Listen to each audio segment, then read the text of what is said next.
집값이 이제야 조금 정상화 됐죠, 사실. 정상화 되려면 멀었고, 이제 조금 정상화에 가까워졌다. 뭐 이런 이야기인데, 특례 보금자리론 이게 뭐죠?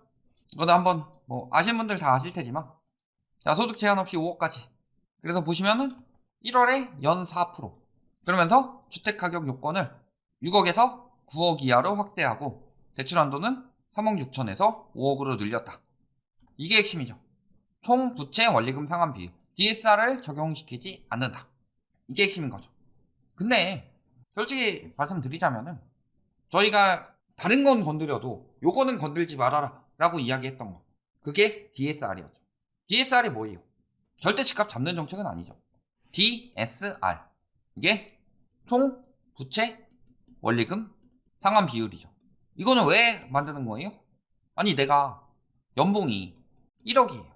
엄청 많이 버는 거죠? 그러면은 4천만 원 이상 빚 갚는 데 쓰지 마라. 왜? 생활을 해야 될 거 아니야. 6천만 원으로 소비도 하고.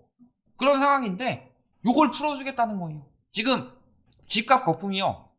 서울대 모 교수님, 요즘엔 좀 말이 바뀌었지만 예전에 뭐 코로나 이후 거품만 빠진다 이렇게 말씀하셨던 분들이나 다 이야기하는 게 집값 거품이 코로나 이후라고 이야기하는 사람들이 많아요. 근데 코로나 이후 아니에요. 늘 말씀드리지만 우리나라 집값은요, 초이노믹스 이후다. 자, 초이노믹스 때가 어떤 상황이에요? 2008년 글로벌 금융위기가 터지고 전 세계적으로 이것에 대한 방지책을 만들자 라고 들어갔던 게 바젤 3죠. 바젤 3가 우리나라 언제 도입되기로 했어요? 2012년에 합의를 했죠. 하기로. 근데 이때가 언제였냐? MB정부 말기였죠. MB정부 말기니까 우리가 하기엔 시간도 촉박하고 집값도 살려야 되는데 다음 정부에서 하고 박근혜 정부에게 토스했죠. 그 박근혜 정부에서 바젤 3 도입은 했는데, 도입하겠다 해서 바젤 3 시행하겠다 이런 것들을 해서 몇몇 가지만 했는데 핵심적인 것들을 안 했죠. 그 중에 하나가 뭐예요? IFRS 9. 간단하게 설명드리면 어떤 내용이에요? 손실에 대한 대비를 현재 기준에서 미래 손실까지 대비를 하도록 만들겠다. 이게 IFRS 9의 핵심이죠.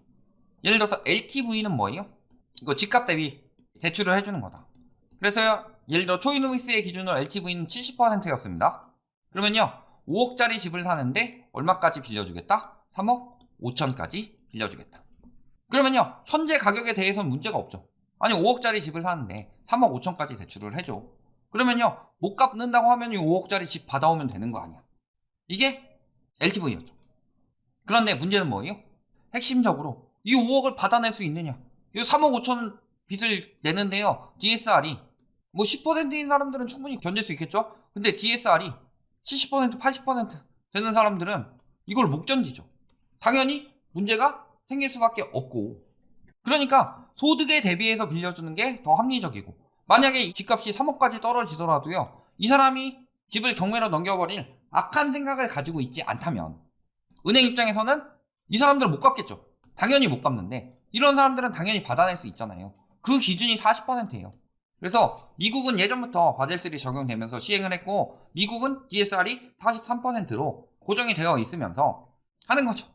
그래서 보시면 어떻게 되느냐, 미래 손실을 대비하기 위해서. 그러니까 이거는 첫 번째로는 대출자, 그리고 두 번째로는요, 금융기관의 부실을 대비하고자 나오는 정책이다, DSR 자체가. 그렇죠? 그렇다는 것은 무슨 소리예요? 요거를 폐지를 한다든가, 폐지까지는 안 가더라도 우회를 한다든가, 이런 것들을 따져봤을 때 어떤 상황이 되는 거예요? 부실이 커질 수밖에 없는 거죠. 그래서요, 미국은 예전부터 DSR이 적용이 됐는데 우리나라는 DSR은 적용 안 하고 LTV를 늘려버리니까 문제가 커진 거죠. 그래서 집값 거품이 초이노믹스 이유다. 이때 다른 나라들은 DSR 강화하고 있는 와중에 LTV를 70%로 늘렸다. 그러니까요, 요걸 한번 보실게요. 자, 이게 우리나라 GDP 대비 가계부채인데요, 보시면은 맥스로 뽑아왔을 때 지금 글로벌 금융이 터지기 전에 조금 빠지고 꾸준히 상승하죠. 이게 우리나라의 모습이다. 그런데 다른 나라들은 어떨까요? 예를 들어서 미국을 보시면 어떠냐. 자, 미국도 맥스까지 뽑아왔을 때 글로벌 금융이 터지고 가계부채 계속 줄였죠. 그러니까 미국은 코로나 이후에 거품 꼈다고 봐도 돼요. 우리나라는 아니고. 부채가 계속 상승하고 있는 와중에 집값이 계속 올랐는데 그게 거품이 아니라고 말하는 것 자체가 비합리적인 거다. 그러니까 우리나라가 부실이 굉장히 커졌죠. 자, 미국이 이때 터질 때가 97.9 정도였어요. 근데 지금 우리나라 보면 어때요? 106까지 찍었죠. 조금 빠졌다가 다시 쌓이고 있는데, 그러니까 아직 거품 빠지려면 멀었다는 거예요. 한참 멀었다는 거고. 이런 부분을 보시면요, 얼마나 거품이 많이 쌓였냐, 이런 것들이 보일 수가 있고요. 또 한 가지 보셔야 될 게, 지금 그래서 기사가 많이 떴는데요, 금리 급등 여파라고 했는데 사실은 빚이 많아서 그런 거죠. 그래서요, 지금 보시면 주택담보대출 차주 DSR 60%로 급등, 이런 기사가 떴죠. 자, 금융안정보고서 발표된 이번에 금융안정보고서 12월자를 보면요, 여기 주택담보대출 차주 DSR이 60.6까지 올라갔다. 평균. 이거라는 소리가 무슨 소리예요? 지금 주담대를 받은 사람들은 다 DSR이 평균적으로 60%가 넘어간다. 100명 뽑아가지고요, 평균 내면요, 100%인 사람이 있고 20%인 사람이 있겠죠? 근데 평균적으로 60%가 나온다. 그러니까 집을 산 사람들이 저 모양이에요. 그러면은 집을 안 산 사람들은 둘째치고, DSR을 그때 연끌해가지고 살 수 있는 사람들이 굉장히 많이 샀죠. 가능한 사람들. DSR 시행되기 전에. 작년 7월부터 시행이 됐으니까. 그런 사람들이 지금 연끌해서 집을 엄청 많이 샀어요. 그러면은, 자, 연끌. 자, 20년부터 21년 한 6월까지. 연끌해서 산 사람들 어때요? 당시 주담대 금리가 평균적으로 얼마가 나왔냐? 2%대 많이 나왔는데, 이걸로 DSR 60% 받아서 연끌을 했다. 그러면요, 그때 연끌 안 한 사람들, 이 사람들이 이제 무주택자로서 저 특례보금자리론의 혜택을 받을 수 있는 건데, 두 가지가 있죠. 첫 번째는 능력이 되는데 매입을 안 했다. 라이트하우스 구독자분들처럼 능력은 되는데 집값이 저렇게 거품이 많이 꼈고 떨어질 게 뻔한데 내가 왜 사냐, 이런 사람들은요, 지금 사요?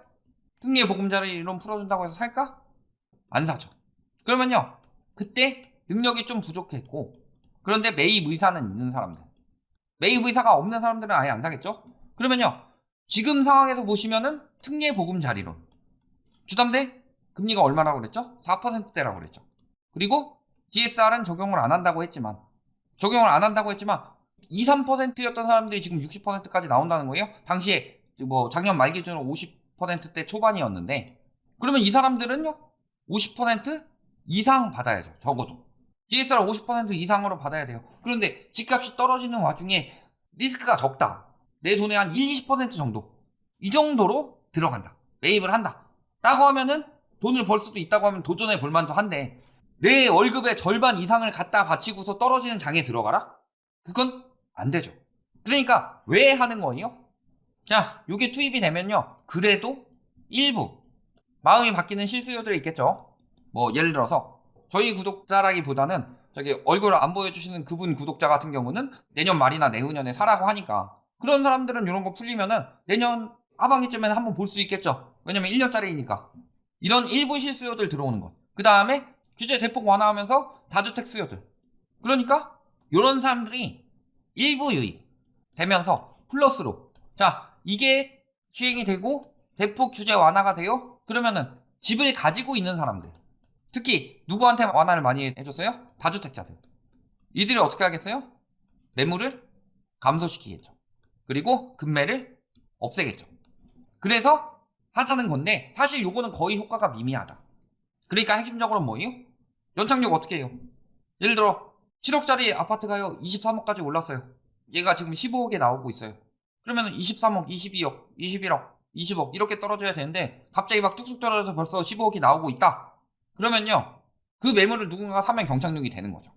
그런데 매물을 집어넣어서 15억짜리 안 나오게 해요. 그러면 10억 될 때까지는 안 사겠죠. 10억 될 때까지 안 사면은 10억 됐을 때, 예를 들어서 지금 15억 나온 거를 넣었다가 도저히 안 되겠다 해서 내년에 내놔봐요. 그러면 지금 15억 팔릴 게 내년에 15억에 팔리죠. 그러면은 1년간 8억 떨어진 거죠. 몇 개월 만에 8억 떨어진 게 아니라. 그러니까 연착륙 효과만 나오도록 지표상으로 그런 정도의 정책들이다.